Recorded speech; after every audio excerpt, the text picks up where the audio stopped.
예, 안녕하세요, 여러분.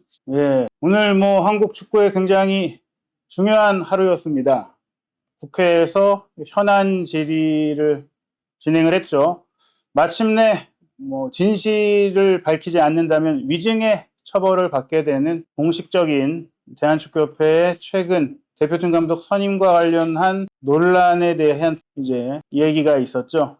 우선 오늘 정말 긴 시간 동안 진행이 됐어요. 오전 10시부터 시작을 해서, 물론 점심시간이 조금 길었습니다. 오전 10시부터 한 1시, 12시, 1시까지 이제 진행을 했고, 3시부터 다시 거의 조금 전에 끝났죠.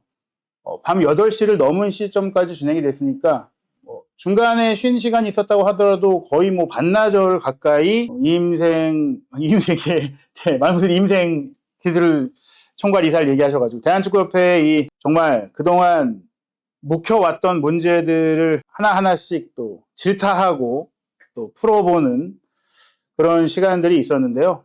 네, 많은 분들이 또 아마 실시간으로 또 유튜브 채널을 통해서 국회 방송을 통해서 보셨을 것 같아요.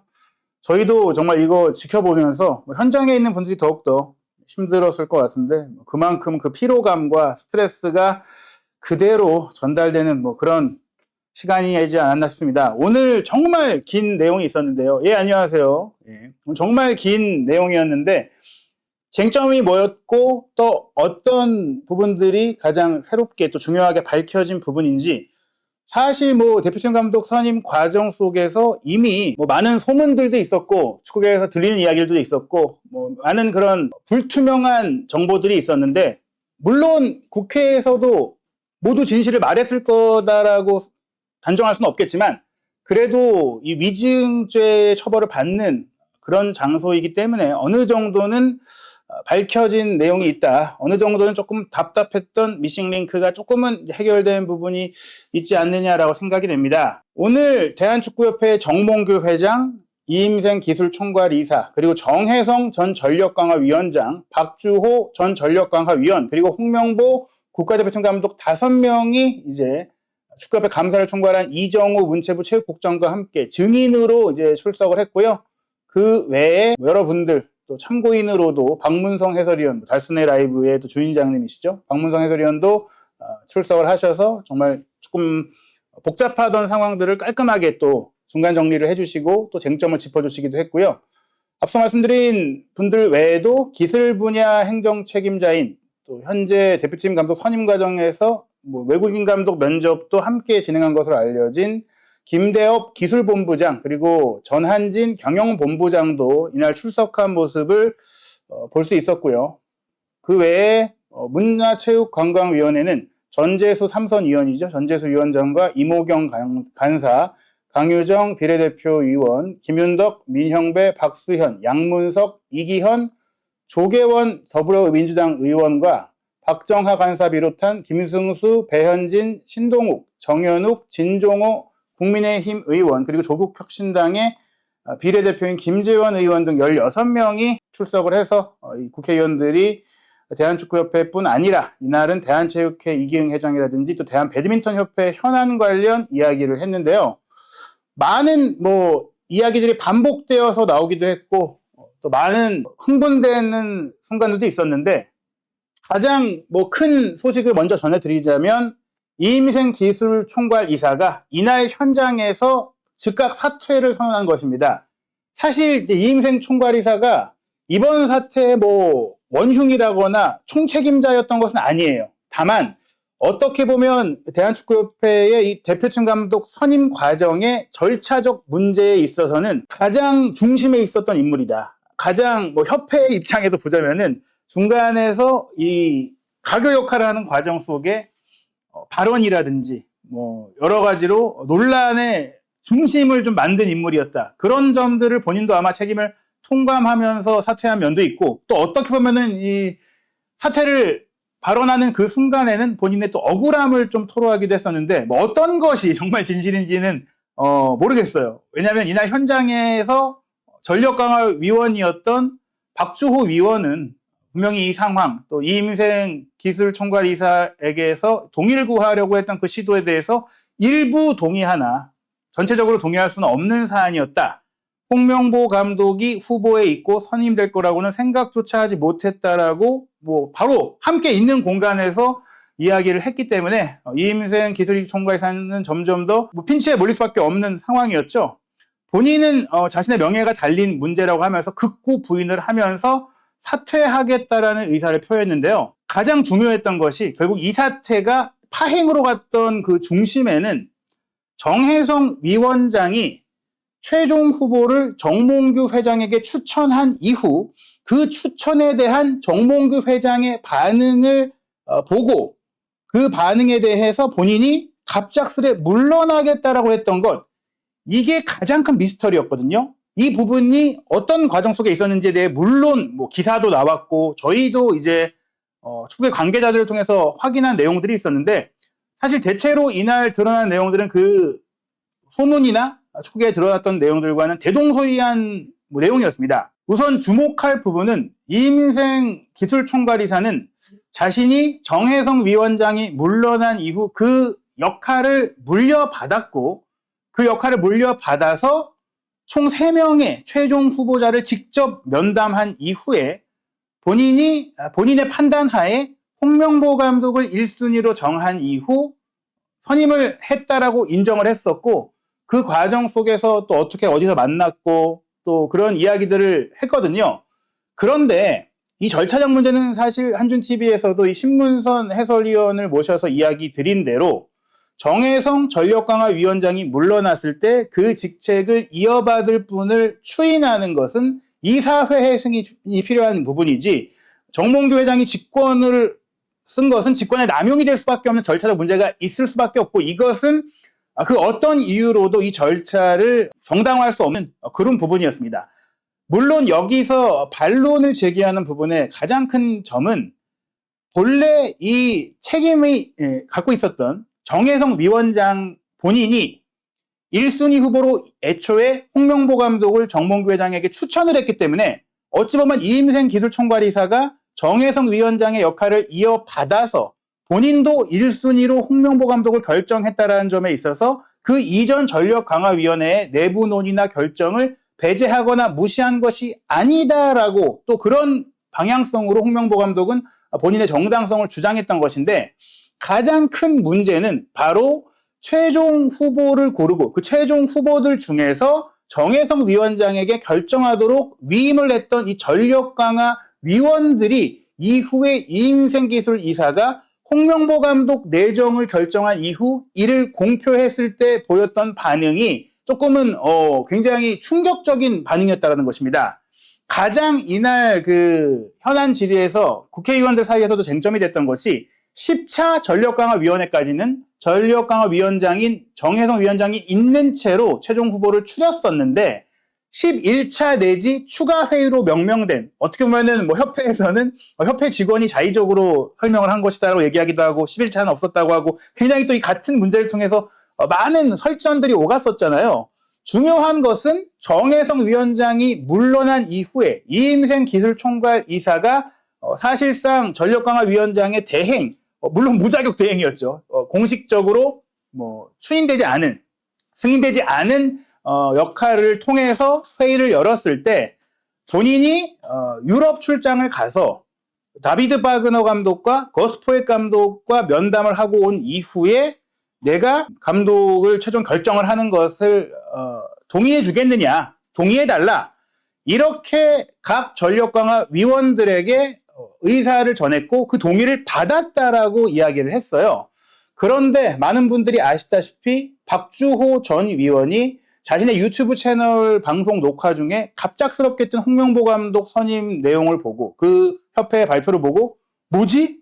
어떻게 이런 일이? 말도 안 돼. 약간 이런 반응을 보였던 것인데, 물론 추후에 저희도 박주호 의원과 얘기를 나눴을 때 이임생 기술총괄이사가 감독을 결정할 것이다라는 점을 알고는 있었지만 그 결정하는 고민의 대상 안에 홍명보 감독이 있다는 사실을 전혀 생각하지 못했고, 그렇다면은 홍명보 감독이 포함된 논의였다면은 추가적인 전력강화위원회 내에서의 논의가 필요하지 않았느냐라는 것이고, 이임생 기술총괄이사는 애초에 가장 많은 표를 받은 후보 중에 한 명이었기 때문에 그것을 당연히 알았을 것이다라고 얘기를 한 것인데, 다만 상식적으로 봤을 때, 지금 이 흐름들을 봤을 때 물론 뭐 이 모든 사람들의 생각이 상식만으로 이루어지는 것은 아니지만, 유럽에 출장을 갔다. 가서 거스포옒과 다비드 바그너를 만나고 왔다. 그리고 그들 중에서, 후보자들 중에서 내가 감독을 결정하겠다고 하면 전력강화 위원들 입장에서는 물론 이 결정 과정에 대해서도 저는 논의가 필요하다고 생각을 하는데, 그것을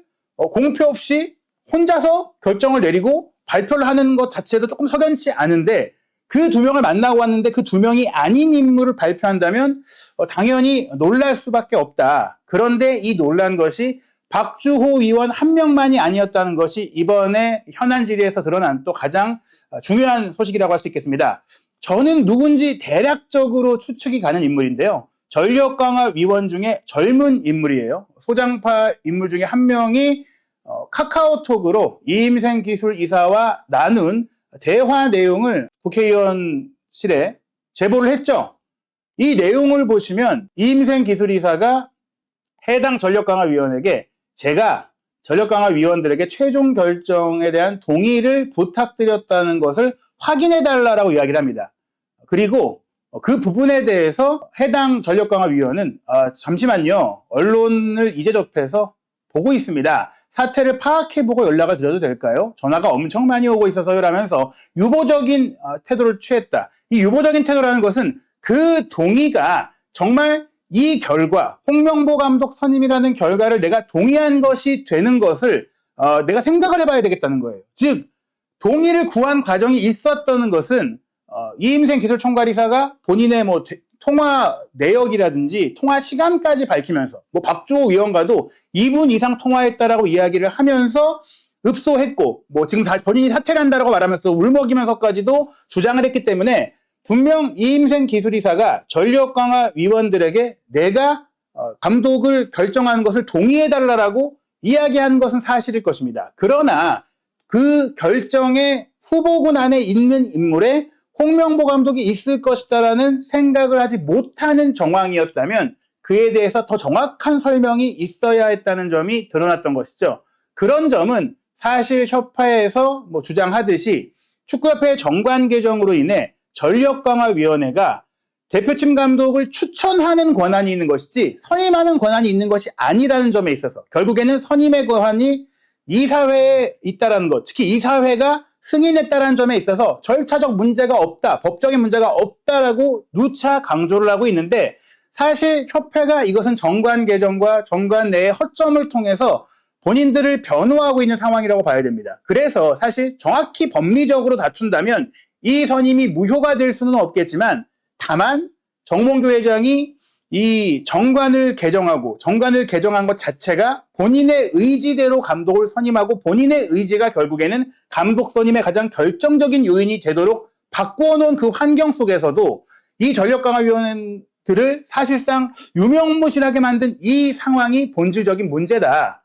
물론 뭐 이임생 기술총괄이사가 마지막 순간에 합류를 해서 총알바지가 됐다거나 뭐 꼬리 자르기에 희생양이 됐다라는 측면도 있어요. 하지만 중요한 것은 이 현장에서 박주호 위원은 함께 대면한 상황에서도 이임생 기술이사가 동의를 구하는 전화가 있기는 했으나 통보에 가까웠다라고 이야기를 했고, 또 후보에 대해서 이야기하지 않았다고 명확하게 이야기하면서 본인이 당시에 놀란 그 이유를 정확하게 설명을 했습니다. 그러한 가운데 또 하나 가장 중요했던 부분이 바로 정혜성 전력강화위원장은 왜 그만뒀는가인데요. 오전에 진행됐던 현안 질의 당시에는 나의 건강적인 문제가 있다 보니까 지금 뭐 몇 달간 감독 선임 과정을 하다가 너무나 지쳤고 가족들도 더 몸이 상하기 전에 그만둬라 그런 얘기들을 하다 보니까 최종 후보를 추리는 작업과 보고 이후 그만두게 됐다라고 이야기를 했는데, 다시 또 의원들이 얘기를 하잖아요. 그러면 혼자 그만두게 됐어야 되는데 왜 다른 본인과 뜻을 같이 한 전력강화위원 몇 명이 함께 그만두게 됐느냐, 그게 말이나 되는 변명이냐. 그리고 본인도 그 이후 언론에다가 내가 진실을 말하면 큰일 난다, 뭐 이런 얘기들을 했거든요. 그런 과정 속에서 결국 계속해서 뭐 국회의원들이 회유하고 또 뭐 마음을 좀 건드려주면서 이야기를 하자 굉장히 이제 얼굴이 상기된 모습으로 정혜성 위원장이 이야기를 꺼냈어요. 그런데 그 꺼냈던 이야기에 대해서 좀 파악을 해보면은 축구계에서 떠들었던 내용들과 크게 다른 내용은 아니었다. 결과적으로 본인이 인정한 대로 홍명보 감독과 바그너 감독이 총 7표로 최다 득표를 했고 전력강화위원회 감독 투표에서, 그리고 고스포의 감독이 총 3명 중에 3위를 차지한 가운데 그 3명 안에서 1, 2, 3순위를 정혜성 위원장이 결정한다는 것에 대해서 전력강화 위원들이 동의했다라고, 이 부분에 대해서는 박주호 위원도 동의를 했어요. 다만 이제 정혜성 위원장이 정몽규 회장을 만나서 1순위 홍명보, 2순위 바그너, 3순위 포예시라고 보고를 했다. 즉 득표로서 공동 1위가 홍명보와 바그너였는데 정혜성 위원장은 정몽규 회장에게 홍명보 감독 선임을 이제 이야기를 했다라고 합니다. 근데 그에 대해서 정몽규 회장은 아니 2명의 외국인 감독을 화상 면접으로만 보지 않았느냐, 직접 가서 만나보고 결정하는 것이 어떻겠느냐, 이렇게 얘기를 한 부분을 듣고 이후에 정혜성 위원장이 사퇴를 하게 되거든요. 그에 대해 정몽규 회장이 직접 이 상황을 설명을 합니다. 나는 정전 위원장의 사퇴 이야기를 듣고 여러 차례 통화를 하려고 노력을 했다. 즉 그 이후에 정혜성 위원장이 정몽규 회장이 전화를 안 받은 거잖아요. 그렇다면 왜 안 받았느냐, 그에 대해서 정몽규 회장은 내 생각에는 정전 위원장이 홍명보 감독을 본인이 추천을 했는데 내가 거부했다는 식으로 받아들였기 때문에 여러 가지로 심적으로 조금 어려워해서 그만뒀던 것이 아니겠느냐, 뭐 그렇게 얘기를 했어요. 정혜성 전 위원장은 그 상황에 대해서 내가 1, 2, 3순위를 정해서 1순위를 홍명보 감독으로 추천을 했는데 1순위를 먼저 접촉하고 2, 3순위를 만나는 게 맞지, 1순위로 홍명보 감독을 이야기해 놨는데 2, 3순위인 바그너 감독과 포옙 감독을 유럽에 가서 만나고 오라는 얘기는 사실상 1순위의 의미가 없는 것이 아니냐, 본인도 무리가 된다고 느꼈고, 또 이 과정 속에서 주목할 점은 정혜성 위원장이 클린스만 감독이 사임한 이후 긴 시간 동안 이 역할을 맡아오면서 제시 마시 감독도 만났고 헤수스 카사스 감독도 만났고 그 외에 여러 일처리들을 유럽을 오가면서 하면서 굉장히 많은 좌절감을 좀 느꼈어요. 그 좌절감의 배경에는 결국 내가 아무리 이렇게 노력해봤자 정몽규 회장이 오케이 하고 받아들이지 않으면 그 어떤 것도 의미가 없겠구나라는 절망감을 느꼈다는 것입니다. 왜 그것을 절망감이라고 이야기하냐면 1, 2, 3순위를 보고했는데 2, 3순위를 만나보라고 얘기한 것 자체가 내가 추천한 1순위를 무시했고 거절했다라고 생각할 수 있는 거기 때문이고요. 무엇보다 가장 공들였던 제시 마시 감독이 무산된 이후에 그레엄 아놀드 감독이 히딩크 감독의 추천을 타고 또 협회의 고위 관계자를 타고 들어와서 전력강화위원회를 흔들어 놓는 상황이 벌어졌고, 그 과정 속에 또 홍명보 감독으로 추진되는 상황들도 있었고, 또 다른 외국인 감독이 추진되는 상황들이 있었고, 이 모든 것들이 다 무의미한 과정들이 됐다라는 무력감도 느꼈을 거라고 봐야 되거든요. 그런데 또 하나 충격적인 것은 홍명보 감독을 추천했는데 그것이 어떻게 보면 반려됐다고 생각해서 물러나게 된 정혜성 위원장의 상황 속에 새로 부임한 이임생 위원장도 기술이사도 홍명보 감독을 선임했다는 것이고, 또 이번에는 정몽규 회장이 같은 추천에 대해서 같은 후보군 속에서 홍명보 감독에 대한 선임 건의를 받아들였다는 것이죠. 이것 또한 굉장히 이해가 되지 않는 부분이에요. 정혜성 위원장이 1순위로 홍명보 감독을 추천했을 때는 2, 3순위를 만나보라고 하더니 다 만나고 와서 이제 추천했으니까 맞는 건가? 그것도 굉장히 좀 황당하지 않습니까? 그런 부분들을 종합적으로 돌아봤을 때는 여기에는 뭔가 석연치 않은 부분이 있다. 그 부분에 대해서 제가 개인적으로 취재해서 파악한 내용들을 전반적으로 돌아보면 말씀드릴 수 있는 건 당시 대한축구협회가 최우선으로 삼았던 새로운 감독은 한국인 감독이었다. 한국인 감독을 추진하고 있었고 그 한국인 감독을 추진하게 된 이유 중에 크게 2개가 있는데, 하나는 예산이에요. 천안축구종합센터를 건립하기 위한 기금에 워낙 많은 예산이 들어가고 있다 보니까 클린스만 감독을 경질한 이후 그에 대한 위약금 부담까지 있는데 또 다른 수준급 외국인 감독을 선임하는 것은 사실상 예산상 불가능하다.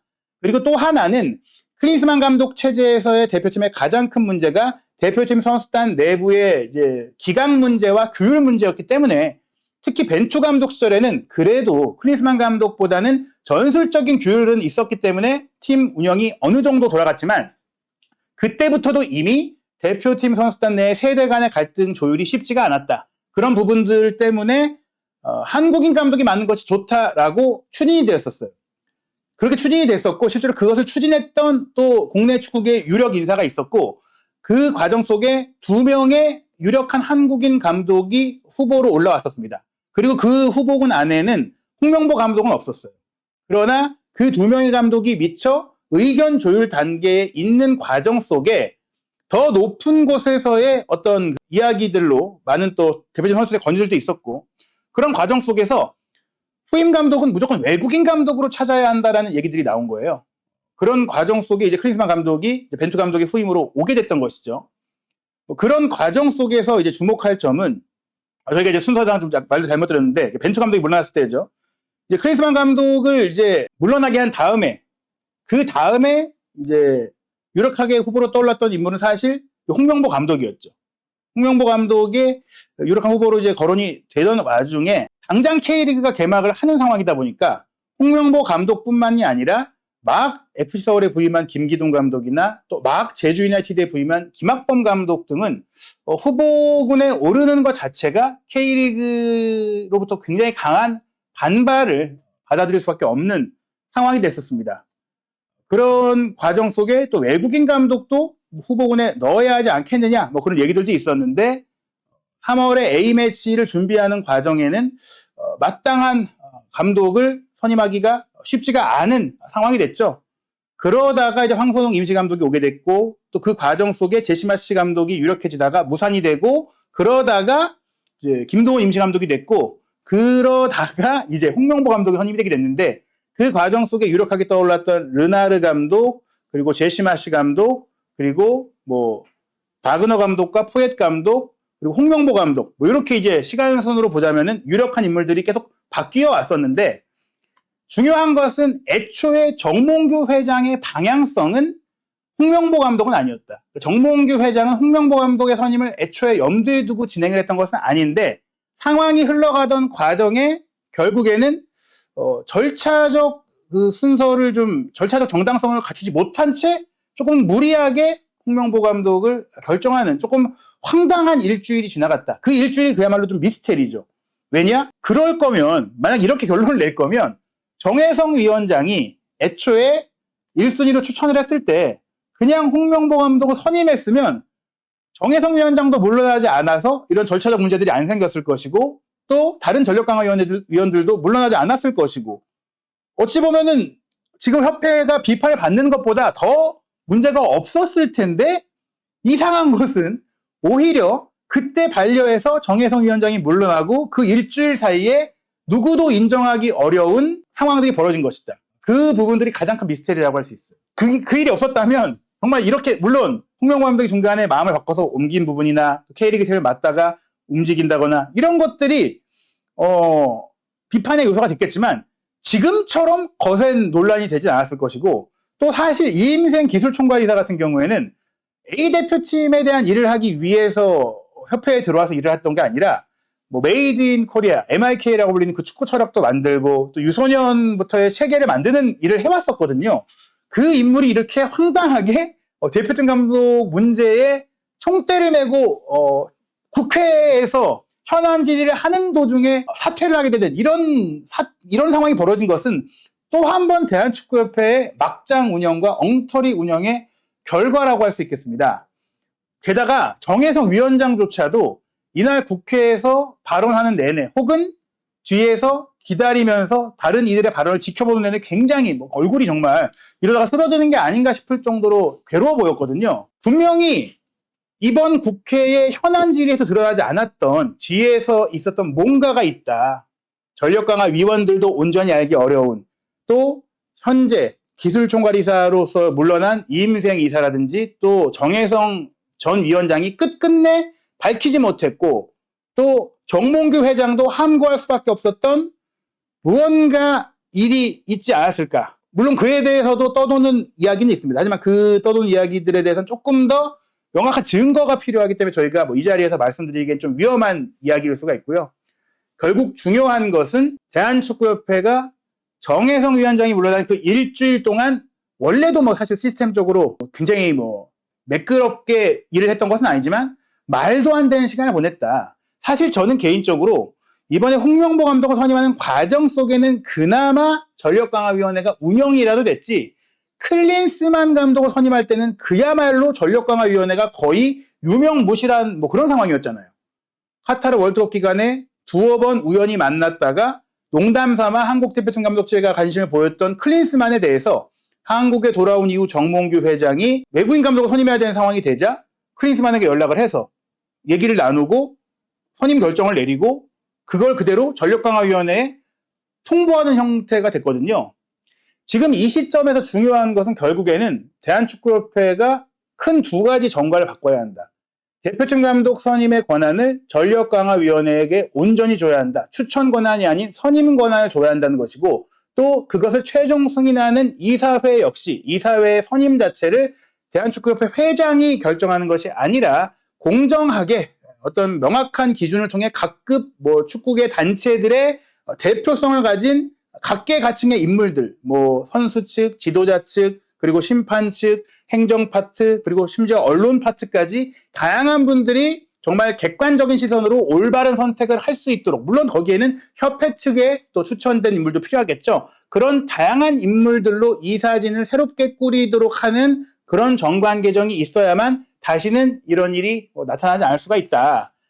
지금 중요한 점은 현재의 이 감사 내용과 또 오늘의 현안 질의, 앞으로 국정감사에 또 한 번 이야기가 진행이 되겠지만, 글쎄요, 지금 이렇게까지 고강도의 압박 질문과 또 이야기가 이어지면서 정몽규 회장에게 사퇴하십시오, 또 홍명보 감독에게 물러나십시오라고 국회의원들이 이야기를 한 것은 절차상의 문제가 있었다고 하더라도 대한체육회라든지 혹은 유인촌 문광부 장관이 이야기한 것처럼 강제적으로 지금 정몽규 회장을 물러나게 한다거나 홍명보 감독을 사임하게 할 수 있는 그런 명확한 방법은 없거든요. 그 과정 속에서 이제 홍명보 감독이 이번 국회에서의 현안 질의에서는 명확하게 얘기를 했어요. 나는 성적 부진이란 이유로 물러나는 것은 받아들일 수 있지만 그 외에 다른 이 선임 과정의 논란으로 물러날 생각은 없다.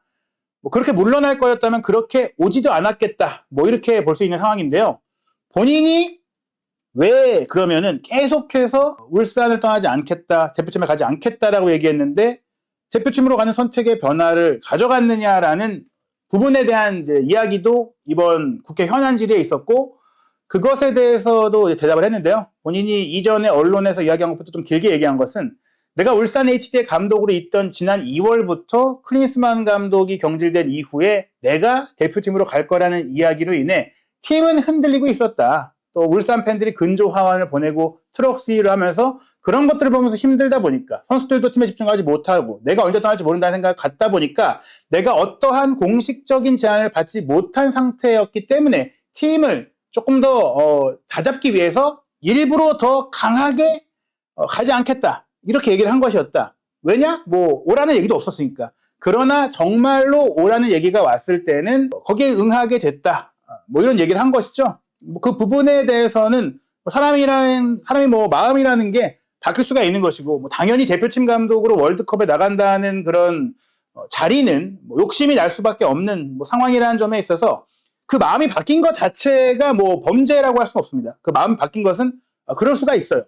다만 홍명보 감독이 전무이사 시절에 해왔던 행정이라든지 시스템을 중시했던 그런 자세들, 그리고 울산 감독으로 있으면서 또 협회가 대표팀 감독을 선임하는 과정 속의 문제, 또 클린스만 감독을 선임하고 경질되는 문제들을 강도 높게 비판해 왔었는데, 본인이 이렇게 협회가 절차를 지키지 않고 무너진 상태에서 온 제안을 왜 받아들였는지에 대해서는 분명히 본인도 책임에서 자유로울 수가 없다라는 것인데, 그 부분에 대해서 홍명보 감독은 내가 알기로 10차 회의까지는 문제가 없었던 것으로 알고 있다. 그 정도면 절차가 지켜졌고 난 그 절차 안에서 가장 많은 지지를 받은 후보로서 제안을 받은 것이기 때문에 내가 수락해도 문제가 없다라고 생각을 했다는 것인데, 다만 여기에 와서 이야기를 들어보니 11차 내지 추가 회의로 알려진 정혜성 위원장이 물러난 이후 이임생 기술총괄이사가 그것을 이어받아서 나를 선임하는 과정에는 행정적인 착오가 있었던 것은 맞는 것 같다라고 얘기를 했어요. 즉 홍명보 감독조차도 정혜성 위원장이 물러난 시점에 그 역할을 이임생 기술이사가 이어받은 과정이 제대로 절차대로 처리되지 않았다는 것을 이제 인정을 했단 말이에요. 물론 그 절차적인 착오 내지 오류로 인해 내가 물러날 생각을 없다라고 이야기를 했지만 중요한 것은 그 바로 일주일의 착오와 오차, 오류 그런 부분들이 대표팀을 불신하게 만들고 협회를 불신하게 만들고 또 홍명보 감독 본인에 대한 불신을 야기했던 부분들 또 그런 불신이 국가대표 축구팀이라는 점에 있어서 이 팀이 정말 국가를 대표할 수 있는 지지를 받을 수 있겠느냐라는 논란으로 이어져서 대표팀이 제대로 운영되기가 어려운 상황이 됐다는 겁니다. 그 일주일이 아니었다면 또 그 일주일을 조금 더 제대로 처리했더라면 문제가 없었을 텐데 그리고 어떻게 보면은 이건 어떤 지금 문제가 된 인물들만의 비극이 아닙니다. 그들만의 문제, 그들의 개인적인 일탈로 넘어갈 문제가 아니라 한국 축구 전체의 판이 흔들리고 한국 축구 전체가 흔들릴 수 있는 그런 상황이란 말이에요. 그런 심각성들을 본인들이 더 뼈저리게 느끼고 협회에서 일을 처리를 했어야 되는데 저희가 알기로는 왜 그렇다면 이렇게 말도 안 되는 혼선이 벌어졌느냐. 협회 내부에 서로 다른 감독을 지지하려는 세력들의 의견 합의가 이루어지지 않았다. 애초에 정몽규 회장 본인도 원하는 방향이 달랐고 그 외 행정 파트 고위진도 원하는 방향이 달랐고 전력강화위원회 내에서는 또 나이대에 따라 갈려서 내국인 감독, 외국인 감독에 대한 또 의견이 크게 갈렸고 그 과정 속에서 어떻게 보면은 여러 가지로 주도권 싸움이 벌어진 게 내부 정보가 언론으로 새어 나간다거나 혹은 이런 불리한 정보들도 새어 나가고 또 서로를 비방성으로 저격하는 정보도 새어 나가고 그러면서 또 그 정보가 새어 나가지 않게 하려고 무리수를 쓰는 움직임들이 나오면서 이런 일들이 벌어졌다. 저는 제가 알고 있는 바에 따르면 뭐 그런 일들이 벌어졌다고 생각이 됩니다. 결국에는 중요한 것은 대한축구협회가 감독 선임에 있어서는 명확하게 그 권한과 역할과 절차를 가져갈 수 있는 시스템, 정관 이런 것들을 갖춰야 한다. 뭐 그런 부분들이 이번 기회에 반드시 있어야만 다시는 이런 일이 벌어지지 않을 수 있다라고 할 수 있겠고요. 게다가 뭐 본인들이 정말로 뭐 억울한 점이 만약에 있다면 그 진실을 명명백백하게 밝혀야 할 것이다. 뭐 이렇게 생각할 수가 있겠습니다. 불공정한 과정이 없었다라는 말을 반복한 것은 뭐 홍명보 감독 같은 경우에는 내가 제안을 받은 입장인데 내가 무슨 제안을 하냐. 뭐 그리고 정몽규 회장 같은 경우에는 내가 1차적으로 홍명보 감독이 추천이 들어왔을 때 2, 3순위를 만나보고 결정하라고 한 사람인데 그게 어떻게 내가 홍명보 감독을 선임하려고 한 것이냐. 뭐 이렇게 항변을 했거든요. 하지만 그럼에도 불구하고 이해가 되지 않는 것은 그러면 왜 굳이 그 상황에서 새로 정식 절차를 밟아서 전력강화위원장을 다시 뽑고 전력강화위원회를 다시 꾸려서 제대로 된 선임을 하지 않았느냐라는 원점으로 돌아가게 돼요. 결국 이 현안질에서 드러난 것은 정혜성 위원장이 왜 그만뒀는가 그리고 제시마시 감독의 세금 문제 이 부분에 대해서 정몽규 회장이 어찌 보면 이제 국회에 나와서 얘기를 했죠. 제시마시 감독을 우리가 선임하지 않은 게 아니라 제시마시 감독의 세금 문제까지도 우리가 다 해결해 주겠다라고 얘기를 했으나 동시에 이미 제시마시 감독이 캐나다 대표팀 감독직에 협의를 하고 있었고 캐나다로 갔다. 그리고 벤투 감독 선임 시절에도 벤투 감독이 애초에 1순위가 아니었고 에르베 르나르 감독이 먼저 협의 대상이었는데 모로코 측과 사실은 알고 보니까 저울질을 하면서 본인의 몸값을 끌어올려서 모로코에 갔던 것이었다. 그리고 또 케이로스 감독도 이란 대표팀 감독이었잖아요. 이 감독도 한국에 올 것처럼 막 얘기를 하면서 협의를 해 갔는데 결국에는 콜롬비아로 갔다. 왜냐? 우리를 협상 대상의 지렛대로 이용해서 더 좋은 조건으로 콜롬비아에 갔다. 제시마시 감독은 그런 상황에서 놓치게 됐던 것이다라고 정몽규 회장이 얘기하지 않으려고 했는데 지금 꺼낸다라고 말을 했어요. 그런 부분들은 분명히 대체적으로 비슷하게 나왔던 얘기들이 반복됐던 내용 안에서 뭐 좀 새로운 정보였다고 볼 수 있고 그 중요한 것은 우리가 무작정 분노하고 무작정 누군가가 범인이다라고 몰아가는 부분보다는 대체 이 일이 왜 생겼고 어떻게 이 일이 다시 생기지 않게 할 수 있느냐, 그게 중요한데 결국 지금 본질적으로 가장 큰 책임이 있는 상황은 정몽규 회장이에요. 왜냐? 정몽규 회장이 애초에 벤투 감독을 선임했던 당시에 국가대표팀 감독 선임위원회를 만들어서 대표팀 감독 선임에 대한 독립성을 보장한 이후에 홍명보 전무이사 그리고 김판곤 선임위원장 그리고 그 이하의 위원들을 통해서 명확하게 정 회장의 그 외에 다른 어떠한 인물의 개입도 없이 감독을 선임해서 그 감독을 꽤 오랫동안 유지해서 월드컵에서 16강이라는 성적을 냈는데 그 과정 속에 일어났던 일들을 보십시오. 홍명보 전무이사가 떠난 이후 김판곤 위원장이 직책이 바뀌고 권한이 줄어들고 결국에는 떠났던 과정에는 벤투 감독을 선임해서 냈던 대표팀의 성과가 벤투의 성과, 홍명보의 성과, 그리고 김판곤의 성과, 무엇보다 김판곤 위원장의 성과로 몰아져 가는 상황들에 대해 불쾌감을 느낀 협회 내부의 고위층이 있었다. 여기엔 정몽규 회장도 포함이 될 것이고 또 김판곤 전 위원장을 견제하는 이들의 소리가 굉장히 많이 나오면서 특히나 본인을 선임했던 홍명보 전무이사가 떠난 이후 김판곤 위원장이 협회 내에서 굉장히 힘든 시간을 보냈다는 얘기들이 있었거든요. 그 과정 속에서 대표팀 감독 선임의 시스템과 프로세스가 완전히 파괴됐다는 점이 중요해요. 그 파괴된 배경에는 자신들의 이권 내지 자신들의 유불리를 위해서 감독 선임을 좌지우지하려고 했던 인물들이 있고 여전히 그 인물들이 협회 안에서 영향력을 끼치고 있고 그 과정 속에서 서로 다른 목소리를 냈던 인물들의 불협화음이 지금과 같은 이해하기 어려운 상황으로 펼쳐진 것이다. 말씀드린 대로 임시감독이 됐던 인물을 감독으로 밀었던 인물도 있고 또 내가 코치가 되기 위해 어떤 특정 외국인 감독을 밀었던 인물들도 있고 또 홍명보 감독을 지지했던 인물도 있고 제3의 외국인 감독을 밀었던 인물들도 있고 그들 모두가 각기 다른 본인만의 이익을 위해 움직이는 과정 속에 이런 많은 정보들이 유출되고 협회 내에 일관된 논의와 일관된 협의가 되지 않고 그 일관된 내용이라는 게 정말 우리 대표팀에 딱 적합한 감독을 뽑기 위한 치열한 고민과 치열한 토론이 아니라 어떤 감독이 선임이 되는 것이 나에게 가장 유리할까? 그것만 생각하고 협회 내부의 논의가 있었기 때문에 이런 일이 벌어진 것이다. 그거를 무시하고 내가 원하는 감독을 선임하려고 움직이다 보니까 이렇게 어느 쪽을 쏠렸다가 누군가에 대한 비판론, 누가 돼도 비판론 이런 것들이 나왔던 겁니다. 예를 들어서 바그너 감독과 포겟 감독이 후보 감독으로 떠올랐을 때 언론이나 혹은 축구계 쪽에다가 이 감독은 이런 게 안 좋아, 이 감독은 이게 문제야 이렇게 정보를 흘리는 인물도 있었고 홍명보 감독이 떠올랐을 때는 홍명보 감독은 이게 문제야, 이게 안 좋아 이렇게 흘리면서 또 이런 부정적인 여론을 흘리는 인물들도 있었고 협회 내부에 이런 일들이 굉장히 많이 있었다는 거예요.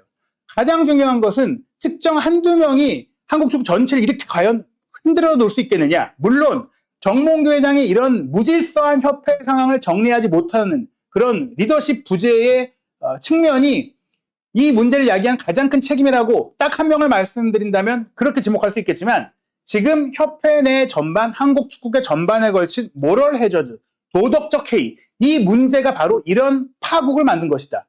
만약에 협회 내부에서 홍명보 감독을 애초에 선임하고자 모든 그림을 그려놨다면 이렇게 허술하게 나갈 수가 없었을 것이다. 이렇게 허술하게 모든 문제점들이 만천하에 드러나도록 또 누가 봐도 지적할 수 있도록 진행을 했겠느냐. 국회 현안 질의에서도 얘기했잖아요. 아니 정말 이렇게 선임을 하고 싶었다면 이렇게 어떻게 할 수가 있냐. 막무가내 식으로 할 수가 있냐. 이런 얘기가 나오는 것은 내부 교통정리가 안 된 상황이었다는 것이 좀 명확하다라고 봐야 될 것 같습니다. 그 과정 속에서 결국 이거를 밀어붙인 것도 잘못된 것이죠.